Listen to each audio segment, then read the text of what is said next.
وبركاته. أعوذ بالله من الشيطان الرجيم. بسم الله الرحمن الرحيم. الحمد لله رب العالمين والصلاة والسلام على أشرف الأنبياء وسيد المرسلين محمد وعلى آل بيته الطيبين الطاهرين. اللهم صل على محمد وآل محمد.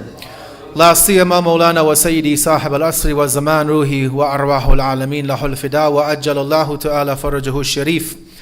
ولعنة دائمة على أعدائهم ومنكر فدائلهم من الآن إلى قيام يوم الدين. أما بعد رب اشرح لي صدري ويسر لي أمري واحلل عقدة من لساني يفقهوا قولي. We continue this evening in our discussion on Surah Al-Qalam, chapter number 68 of the Noble Quran. And today in discussion number 2, we want to continue and follow up in our discussion that we had in our previous sitting. You'll recall, for those who are here, in our previous discussion, we were looking at verse number 1. We looked at the introduction to Surah Al-Qalam, the occasion of revelation, a bit about it, about the merits of the recitation of this particular chapter. And then we looked at the letter Noon, the very first letter that begins this chapter. And we talked about the importance of the huruf al-muqatta'at, as we define them as being these disjointed or disconnected letters. Today I want to continue in the commentary and look at the rest of this first verse, where Allah says, وَالْقَلَمِ وَمَا يَسْتُرُونَ. So Allah says, and I swear by the pen and what it writes. Now, there are 2 points that I want to mention in this particular verse. One is about oath, about the qasam, about swearing by something. You know, in our usual day-to-day talk, we don't use oaths very often. I mean, it's used every now and then. For example, if somebody were to go to court, they would ask you to put your hand on the Bible, or maybe even in the Quran in today's day and age for Muslims. And the bailiff or somebody within the court system would ask you, do you swear to tell the truth, the whole truth and nothing but the truth? And you would swear and you would take an oath by the book that you believe in. Sometimes in our day-to-day common talk, we also swear. You know, somebody will not swear as in vulgarity swear, but take an oath, I should say, because swearing has a few different connotations. But to take an oath, you know, sometimes we'll be talking to some friends or something will come up, and you'll say, I swear to God that this happened. I swear on my mother's grave that this happened. I swear on the Quran this happened. Or I swear on this plate of food in front of me that I'm telling the truth. What do these oaths mean? And do they even have any validity? Let me just look at that aspect before I go to the oaths by Allah. The status of an oath, usually when we take them in our life, is for us to be able to convey something to somebody who might not really believe us. Right? We are telling the truth, you know, we're speaking the truth to somebody, but they don't believe us. So you'll say, I swear to God that this happened. Or I swear on my mother's grave, or I swear on my father's grave. From the religious perspective, from Islamic perspective, these oaths that we take have no validity in Islam. So somebody comes to you and they say, I swear on my mother's grave that this is what happened. They might be lying, maybe. Because Islamically, we are told that the only way an oath is recognized as an actual oath, as a qasam in Islamic law, is if it's taken on the name of Allah. And that can be in any language. It doesn't have to be necessarily in Arabic. By saying wallahi, for example, the scholars say you could say wallah or billah or tallahi as a way to take an oath. But you can say, for example, I swear to God that this happened. Qasam bar khuda, for example, in Persian. In English, you could say it in any language that conveys the name of God. And if a person were to take an oath on the name of God, obviously if it's a lie, they have committed a sin. And if it's truthful, it's makruh. It's not encouraged in Islam to take oaths. But what happens, some people say, well, what if I've taken an oath? I said, wallahi, I'll do a certain action. If something happens, I'll do something in return. We have to realize that when you take an oath, again, it has to be on the name of Allah. That oath becomes binding on the individual. Obviously, you have to swear and you take the oath not on that you will do something haram. You can't say, I swear to God if this happens, I'll drink a 40 ounce. Or I'll smoke a marijuana joint. Or I'll beat somebody up. Those kind of oaths are not valid in Islam. But if you were to say, I swear to God, if this and this happens, then I'm going to give $100 in charity. If this and this happens, I'm going to, I don't know, do something. I'm going to buy my wife a diamond ring, for example. Inshallah, hopefully we'll take that kind of an oath and we'll buy our wife a nice diamond ring. If that oath were taken in that way, the Muslim has to fulfill that oath. And if you don't, the penalty is very difficult to fulfill. You have to free a slave, which as we know in our day is not practical, or you feed 60 people, or you give clothing to 60 people. You give enough clothing to cover 60 people. So you can realize that can cost hundreds, maybe more than that diamond ring you promised. Maybe that's what the oath may cost. So taking an oath in Islam is not an easy, light matter. You know, we have to be very careful. Sometimes you go to the Muslim countries, the so-called Muslim world, and you go to buy a pound of grapes or some oranges, and the guy will be, Wallahi, these are fresh oranges. Wallah, these are fresh. Wallah, in the Arab world, this Wallah is used every other word, every other sentence, they swear by Allah. But really, if they knew the meaning of that sentence, and if they're actually lying about what they're saying, then their sins are multiplying, because to take an oath by Allah's name is not an easy thing to do. And so we as believers, first and foremost, have to be careful what words we use. If we take an oath, first of all, we shouldn't take an oath. As a community, as believers, this means that when I tell somebody something, they should have enough trust in me that I don't have to take an oath. I shouldn't have to say, Wallahi, I'm going to help you. Wallah, I was busy yesterday, I couldn't make it to your house. We should be at a level of believers that we can say, I'm sorry, I couldn't make it. Something came up, and we can accept that we don't have to use the qasam. We don't have to use that oath within our day-to-day conversations. But what about Allah? Right? The example I gave is with us. Why would Allah take an oath? وَالْقَلَمِ وَمَا يَسْتُرُونَ. Why would Allah swear by the pen and what the pen writes? Allah would never lie to us. Allah says, وَمَا أَصْدَقُ مِنَ اللَّهِ قِيلًا. Who is more truthful in Allah, in speaking than Allah? Allah would not lie to you and I. Allah doesn't, change His opinion. Allah won't promise something today and then change His mind tomorrow. So why do we see that Allah takes oaths in the Quran? We see in this surah He does it.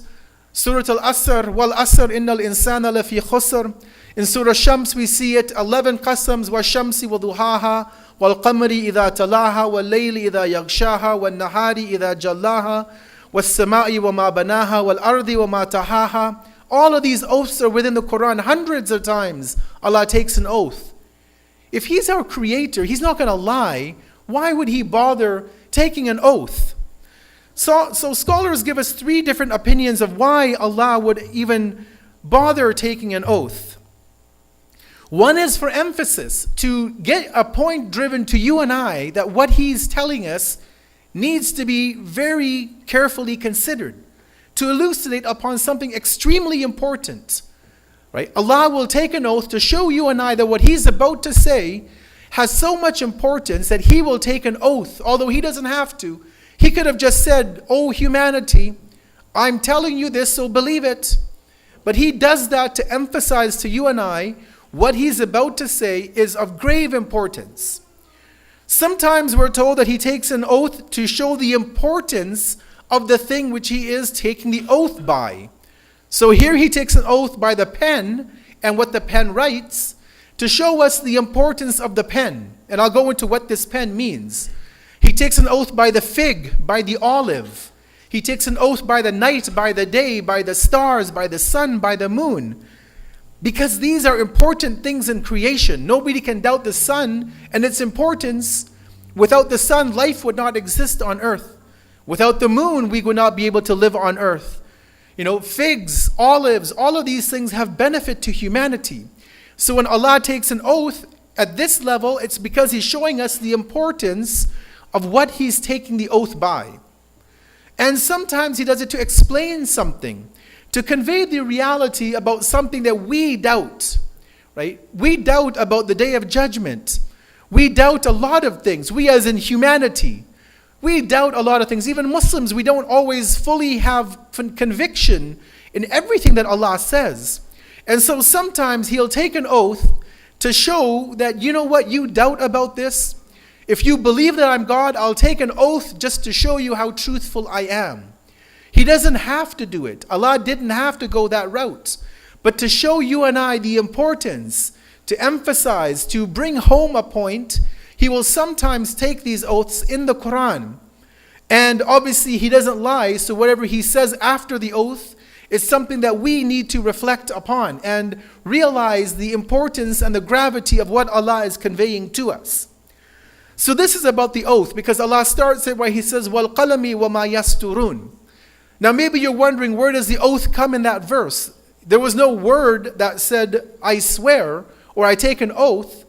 But that wow that you saw, it says, Noon وَالْقَلَمِ وَمَا يَسْتُرُونَ. That wow in Arabic has multiple meanings.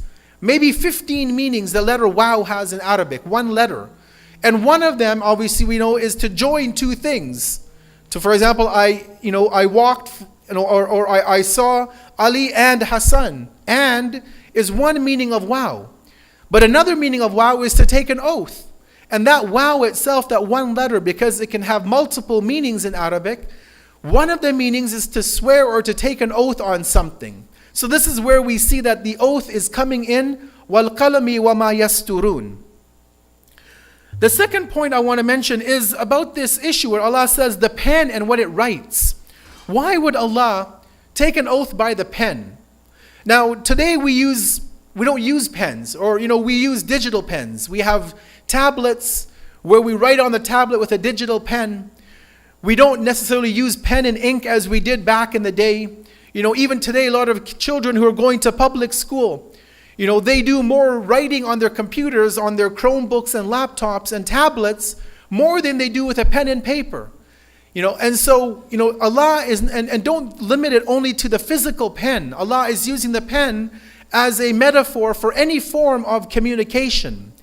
And today, when we look at the pen, it can be expanded to the internet, it can be expanded to mass media, social media, internet, the satellite, the newsprint, the media, all of these things can be encapsulated in the meaning of the pen.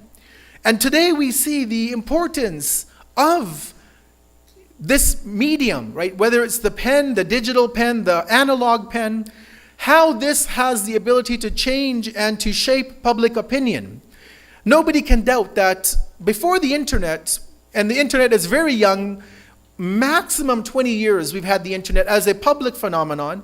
For those who were in university 25, 30 years ago, there was a very crude, archaic form of the internet, text-based, no graphics, no motion pictures, no videos, no audio. But in these last years, the way the internet has changed the world, it has made it, yes, at one level, a much better world to live in, because we can communicate with people around the world. We can get news and information happening around the world instantaneously, right? No longer do we have to put a stamp or write a letter, put it in an envelope, put a stamp on the envelope, put it in a mailbox, and then wait for the mailman to come. And then a month later, the mail will be delivered in the destination. And then on the other end, that same process would go through again. Today, literally instantaneously, you can be here in Edmonton, and you can be watching people doing ziyarat live in Karbala. You can be talking to a friend who's making umrah immediately as they're doing the tawaf. Right? This is unprecedented in human history. 25 years ago, this was not even a reality. Before mobile phones and all of this, we had to be physically at home, and that person in Hajj would have to be in their hotel trying to get a connection back to North America to make a phone call. The point is that media, the pen, all the forms of communication have changed the way that the world looks at one another. And the same technology that has so much benefit to it, the same technology that you and I make use of in positive ways, we know that it has so many detrimental outcomes to it. The same internet that you can, talk to your family members on the other side of the world, you can commit crimes with that same internet. The same technology that has many, many benefits, it can also have many, many harms for the soul of the individual. And not only that, but we see that the world around us has realized the power of media. Unfortunately, as a community, as Muslims, globally, we still have to realize, we still have a way to go to realize the power of media, right? We still don't have people within our community who are taking, for example, courses in journalism. We don't have that. We only have maybe a handful of young men and women in North America, in the English-speaking world, who are into journalism, who you'll see on television. Very few. Men, there are a few. Women, there are even less. And women who wear hijab are even fewer in number on the mainstream, news and TV stations. And so we obviously have a long way to go to realize the usage and the power that is within this media that is available to us for a very, very, nominal cost. But as I said, that the world and governments have made the use of the media. And they've not only used it, but they've abused media in very negative ways. I'll give you just one example. The American government has a Department of Psychological Operations, what they call the PSYOPs. And you can look at this online. This is not some, conspiracy theory. This is a reality.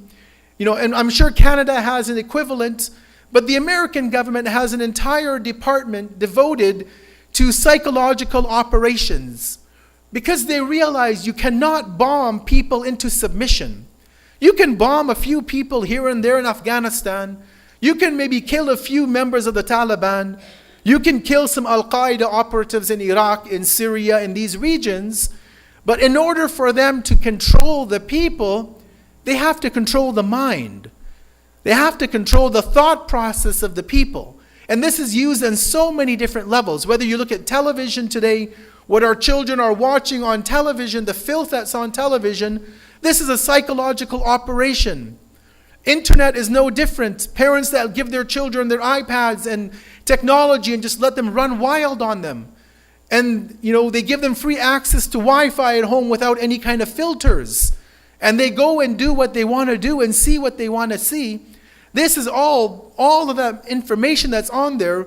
Maybe some of it is, people who are doing what they want to do. But much of it is psychological operations. Whether it's Hollywood implanting what they are being paid to by the CIA to put into the minds of our children. Right? They don't make movies like Black Hawk Down just out of the love of it. No, they're paid by the American government. They receive support from the American military. And video games are no different. All of these video games that our children play, where they're playing as an American soldier, going into Afghanistan, killing Muslims, these aren't just innocent games. These are planned by these companies. These are psyops to get us to become desensitized. Because we see it on television, and now we play the video game. We're playing as an American soldier, shooting innocent Muslims, or even non-Muslims for that matter. So American government has actually a department called the Department of Psychological Operations. And their logo is clear: persuade, change, and influence. And if you look at what their goal is, as it says, that the psychological operations are planned operations to convey selected information and indicators to audiences, to influence their emotions, their motives, and objective reasoning, and ultimately the behavior of governments, organizations, groups, and individuals. So all of this is not just by fluke what's happening. When Allah says, I swear by the pen and what the pen writes, I swear by media and the way it can corrupt the people, I swear by mass media and the internet and the way it can change public perception, this is not just some fluke random chance that happened. This is a planned operation to change our minds. Right? It's no different when you walk into any establishment and you see ads which promote lifestyles which are completely against Islam or against any Abrahamic religion. And I don't want to go into the examples, but there are ads you see on the television, in the banks, in the shopping centers, which promote such a life of promiscuity, of freedom to do as you wish. These are all there to change our perception, to make it seem that all of these things are normal and well. Whereas we have the Quran, which as we looked at even the other day, is the Furqan. The Quran for you and I should be the indicator of what is right and what is wrong. Not what we see on Hollywood, what they pump out. Not the video games, not what is on television. Right? And these are all, again, planned by some agency in most cases to desensitize humanity on a whole, but Muslims specifically when it comes to targeted attacks against our community, to desensitize us, to make us go into their camp, to think like how they want us to think. So when Allah says that I swear by the pen and what the pen writes, it's important to think about that. Why does Allah take this oath? Why the pen? Right? Why not anything else He could have taken an oath by? We end with two last points. One is a quote from the late Al-Hajj Malik al-Shabazz, known as Malcolm X, where he has a very powerful quote. And this is something he said over 50 years ago. So that's not something new. He spoke this way before the internet existed, way before Hollywood was pumping out movies left, right, and center. He says that the media is the most powerful entity on earth. They have the power to make the innocent guilty and to make the guilty innocent. And that's power, because they control the minds of the masses. And that is such a reality. If you think about it, we come to the religious center, to the Husayniyah. At most, we hear 1 hour of lectures a week. If we come to Jummah, 20 minutes. On a Thursday night, maybe 30 minutes, maybe 40 minutes at max. An hour a week maximum where we're exposed to religious teachings. If we don't go online and watch on satellite and YouTube and what have you. But how many hours do we and our children spend in front of the television? Right? I know people whose kids, 4 hours a day, they're in front of TV. They come home from school, they're having their late lunch or early dinner, they're having tea, they're eating lunch, watching television. Right? Every point of the day, before at breakfast time, they're on the table watching TV. They come home from school, they're watching TV. In the evening, they're on their gadget, they're on their tablet or whatever their parents have given them. Hours a day, maybe 3-4 hours a day, 30 hours a week watching filth, playing games which have no purpose in life. But yet when it comes to religion, 1 hour is too much. You come to the Thursday night program, if Maulana goes more than 35 minutes, people become a bit fidgety. But yet we can watch 4 hours of movie at home, and that's not a problem. And being inundated and being confused by negative messages that the media sends. Let me end with last 2 points and we'll conclude for tonight. 2 things to think about that Allah mentions in this verse. Again, the verse is, وَالْقَلَمِ وَمَا يَسْتُرُونَ. I swear by the pen and what the pen writes. Allah takes an oath by the pen and what it writes, but not necessarily the speaker and what he says. Speakers speak. Our words are lost. I mean, they're on the internet today, but who's got time to watch? You know, when every minute of the day, I think the statistic I read the other day was every minute, 300 hours of video content is uploaded to YouTube. Every minute. In 1 minute, 60 seconds, 300 hours of video is uploaded to YouTube. So it gets lost in those billions of hours that are uploaded every day onto YouTube. And forget about all the other video sharing sites online. But when scholars write, their words last forever. Today, maybe a lecture isn't recorded, or maybe it's lost. But books, when a book is available, you can go to libraries today, and there are books that are written 300, 400, 500 years ago. But you go and say, well, where was a lecture that Aristotle delivered? Where was the lecture of, any other philosopher or a religious scholar? Those lectures are gone. They were delivered. The words have now been, just disintegrated into the air.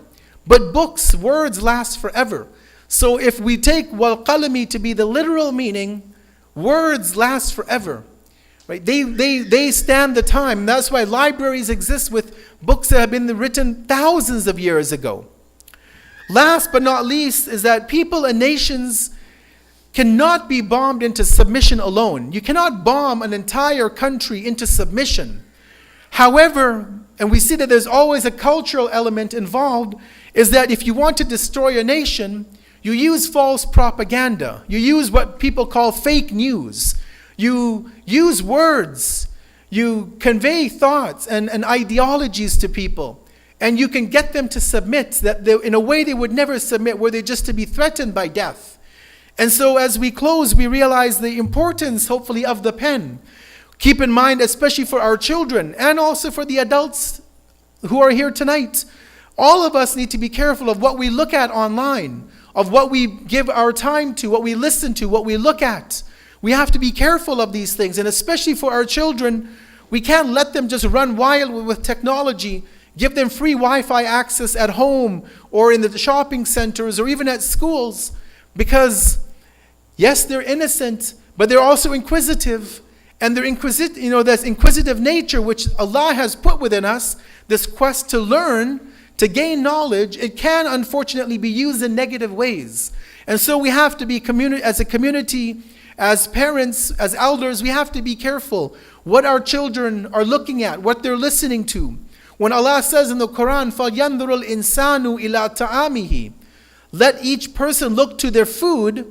The sixth Imam would say that the food in this verse refers to your knowledge, what you're getting and where you're getting it from. And if we're not careful where our kids get their knowledge from and what they're taking in, then obviously we risk that loss of that generation where they have, leave their religion, they become astray, they go to another path. And God forbid they become even worse than leaving the path. We close and we ask Allah as we end this session that He gives us all the ability in this month of Ramadan to read of His noble book, and that we are able to understand the realities that Allah has laid out for us within the noble Quran. We ask Allah to give us all of the ability as we continue this month of Ramadan to fast during the days, to be able to stand for worship in the night, to read the Quran with understanding, with reflection, and to implement what we read within the Quran in our day-to-day life. رَبَّنَا تَقَبَّلْ مِنَّا إِنَّكَ أَنْتَ السَّمِيعُ الْعَلِيمُ. For the thawab of all of the deceased, from our families, our communities, our friends, the ulama, the shuhada. Surah Mubarakatul Fatiha. But before that, one salawat upon Muhammad.